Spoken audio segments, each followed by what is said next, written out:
তোমরা আমাকে অনেকেই জিজ্ঞেস করেছো যে আমি এখন রান্না করি এটা ভবিষ্যতেও থাকবে নাকি, বা অন্যের বাড়িতে গিয়েও আমি ঠিক এরকমই রান্না বান্না করব নাকি, এটা আমাকে অনেকেই জিজ্ঞেস করেছো।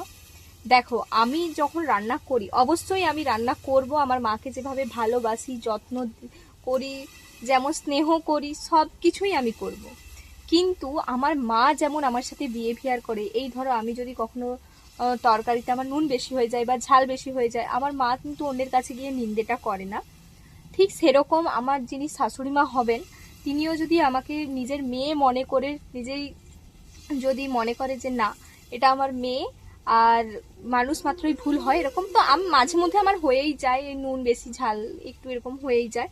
তো এরকম যদি নিজেও মানিয়ে নিতে পারে, তাহলে আমার মনে হয় না আমার দিক থেকেও কোনোভাবে কিছু কমতি থাকবে। তো আমিও কিন্তু অনেক ভালোবাসা, যত্ন, স্নেহ সব কিছু দিয়েই একদম ভরিয়ে রাখবো।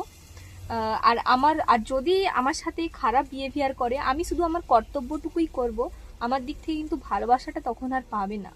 সত্যি কথা, ভালোবাসাটাই হচ্ছে সব থেকে মেন জিনিস, যেটা ভালো ভালো খাওয়ার বা শুধুমাত্র রান্না করে দিলেই যে পাওয়া যায় তা কিন্তু নয়। ভালোবাসাটাই হচ্ছে মেন।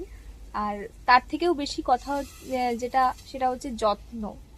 এটা কিন্তু আমাকেই করতে হবে, যখন আমার শাশুড়ি মা বয়স হবেন তখন কিন্তু আমাকেই করতে হবে। তো যাই হোক, এটাই বলার ছিল। আহ, আমার মা মানে হচ্ছে সবার মা, আর সবার মা মানে হচ্ছে আমারও মা।